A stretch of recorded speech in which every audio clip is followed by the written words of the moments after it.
The 10 News Weather Authority from the JES Weather Center.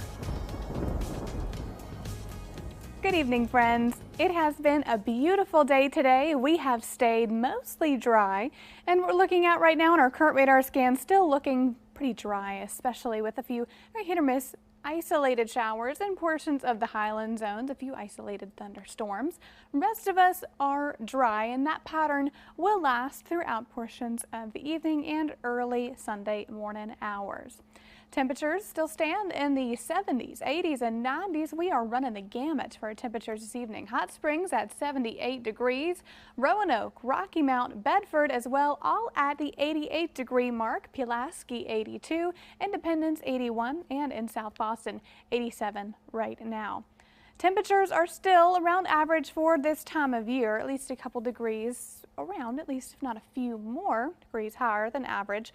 But not only are the temperatures on the up and up, so are the dew points, and that is what makes it feel extremely muggy outside. Still a 68-degree dew point here in Roanoke, 67 in Blacksburg, 74-degree dew point in Pulaski, and Southside still hanging out in the 70s for those dew points, and that does certainly make it feel a little bit more muggy out there, and we will hold that pattern steady throughout the remainder of the weekend and into next work week. But turning our attention to the tropics, all eyes are on Erin, which became a Category 5 hurricane this morning.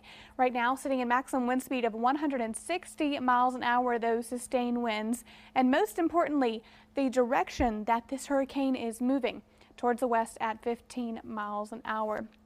Projected track and projected weakening of this storm, likely weakening to a Category 4 by Monday. We'll see that very early Monday morning as this does begin to make the turn. You'll notice that west to northwest turning within the next couple of days, which we are watching very closely, and the steering mechanisms that we've been keeping a very close eye on for the past week or so to give you a broader picture of the steering of Erin.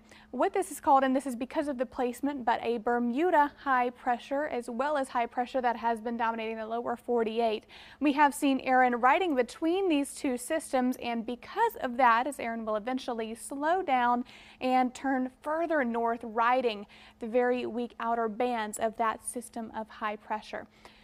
That is going to help us out immensely and keep us hopefully from any impacts of the coast, and we will still watch as this expected turn happens over the next couple of days. A little bit closer to home tonight, we will see those stray showers wrapping up this evening with nothing more than just a few clouds.